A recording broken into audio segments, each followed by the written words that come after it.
Hey guys, I'm Combat Craig, and today we're talking about how to appeal a claim that was denied. Everything was not service connected and or deferred. So here's what we're looking at here. The veteran filed a claim for 11 disabilities in one claim. That's a lot. I don't recommend filing that many disabilities in one claim ever under any circumstance. But anyway, that's what happens. So you can't change the past, right? So how do we salvage this? So we have 7 things that are just denied, not service connected, and then 4 things are deferred. So let me explain the difference, because this screenshot was sent to me and it said 7 things were denied, 4 were deferred. Deferred means they didn't have enough evidence to make a decision. So they're going to come back and adjudicate the rest of your claim at a later date.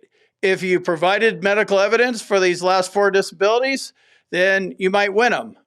If you provided no evidence, like the first 7, they'll probably all get denied, but you can't do anything. It doesn't do you any good. Don't worry about it. It's not going to do you any good. Just wait for the VA to adjudicate the rest of this claim and give you a decision letter on these last 4 deferrals. So that's basically what a deferral is. So let's take a look at this and see, what we could do to salvage this claim. So first of all, I just have this screenshot. I don't have the entire decision letter, and that's what you need to be looking at. Your decision letter will tell you which medical evidence was missing. Once you determine what was missing, then you could go get it and you could file the appropriate appeal. There's a couple different options for you there. So just kind of like, oh, that sucks. Everything was denied. And then you talk to your homeboy who's also a veteran that's like, oh yeah, dude, just higher level review it.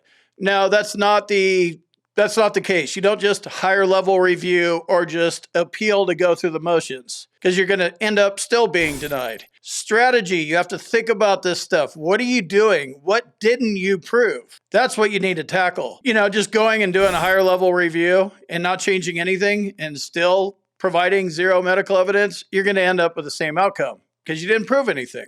So don't appeal this claim until you've read your decision letter, because you have 11 disabilities you need to go through. At this point, it's 7. It will be 11. Maybe you'll win 1 or 2 of them. Most likely, they're all going to get denied. And you need to go through them line by line and see what's missing. Is it a diagnosis or the nexus or both for each condition? So line by line. That's what makes filing a bunch of claims like this hard, because, we don't understand the process. You don't understand the process. You didn't even understand medical evidence. And now you need to understand a lot. It's like 11 different things. So let me show you what I would do with this and talk through it. And then hopefully that'll help. And if you're in this situation, this may work for you, but definitely these are things to think about. If you want to get into this deeper, check out my boot camp at combatcraig.com. I guarantee you're going to learn something there. And then for sure, this claim is missing medical evidence. If you need medical evidence, you need a current diagnosis, current symptoms, or a nexus, hit up my med team. There's an email address in the description. All right, I'm looking through this list here, and here's a couple things that come to mind. There are disabilities in here that are worth fighting for, and then there are disabilities in here that are not worth fighting for. You need medical evidence. You're going to need to go buy medical evidence, most likely. So, at $1,000 a pop, you don't want to spend $1,000 a pop times 11 on claims that aren't going to pay. They're either not going to pay or they're going to pay 10%. That's just a waste of money. So some of these are high value claims. Some of them may or not be. I don't know your condition, and I can't even see the whole decision letter, but I'm just going to, just go with it here. So if we're going down the list and we look at deferred, again, I'm just going to assume that all these deferreds are going to turn into denials. And that's what I'm operating with here. So depression is a high value claim. If you provide a current diagnosis, current symptoms, and a nexus, and you accurately report your symptoms, that's a 70% rating. I would probably just focus on that alone. And then the other one's a sleep disturbance. I would leave that alone because sleep disturbance is usually a symptom of depression. Like it is for me, it is. So you only get one mental health rating. You're not going to get a 70 for sleep disturbance and 70 for depression. You're going to get one. So I would definitely appeal, which would be a supplemental claim, get new and relevant evidence, and challenge the depression for sure. That's the highest value claim. And if you walk away with a 70% rating after this kind of a claim, you're in good shape. But there might be a couple other things on here that are worth fighting for. So if we're going up to the ones that were already denied, fibromyalgia, VA claims are all about strategy. I preach and I teach strategy in my boot camp. Check it out at combatcraig.com. Links in the description. If you're a Gulf War veteran, that might be worth pursuing, but I've done the fibromyalgia test. They pressure points, like 17 spots on your body. If you don't have pain in like 13 of the 17 or something like that, then you just don't qualify for fibromyalgia.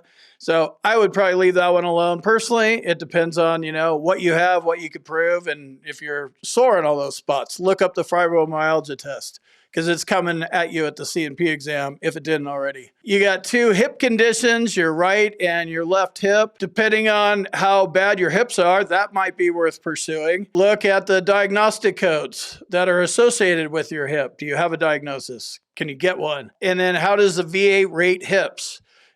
Typically it's 10%. It's an orthopedic condition. So maybe your hip is really bad and you have a shot at a 40% rating for your hip or something like that. Maybe it's in both hips. That might be worth pursuing. But typically hips are probably not worth pursuing, but obviously everybody's different. Knee conditions, same thing. Left and the right knee. There's actually 3 different ratings for the knee. There's flexion, extension, and instability. So which one do you have? Which one do you have a diagnosis for? And how bad is it? So if your knees are blown out and you could prove it and you could get 30% on the left, 30% on the right, and the bilateral factor, that would be worth pursuing and spending some money on. If you don't have that stuff and you're going to eke out maybe a 10% on your left, I wouldn't throw money at that one either. Tinnitus was denied. Again, go look at your decision letter. You probably don't have the diagnosis anyway. Tinnitus is a little bit weird. For sure, it's the nexus. So in your personal statement, did you write that your tinnitus started in service in a time period on the flight line, and it's been a chronic condition ever since then?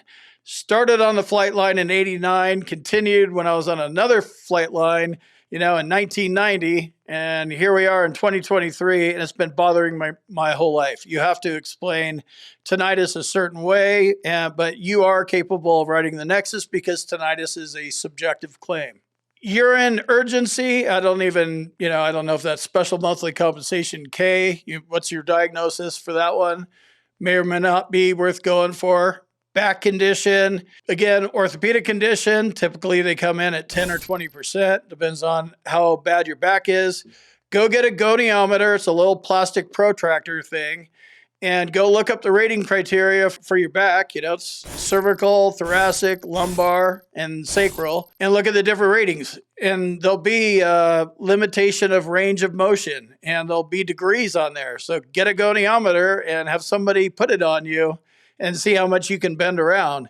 If you can bend around and you have a little pain, you're probably going to end up with 10%. I wouldn't pay $1,000 for that either.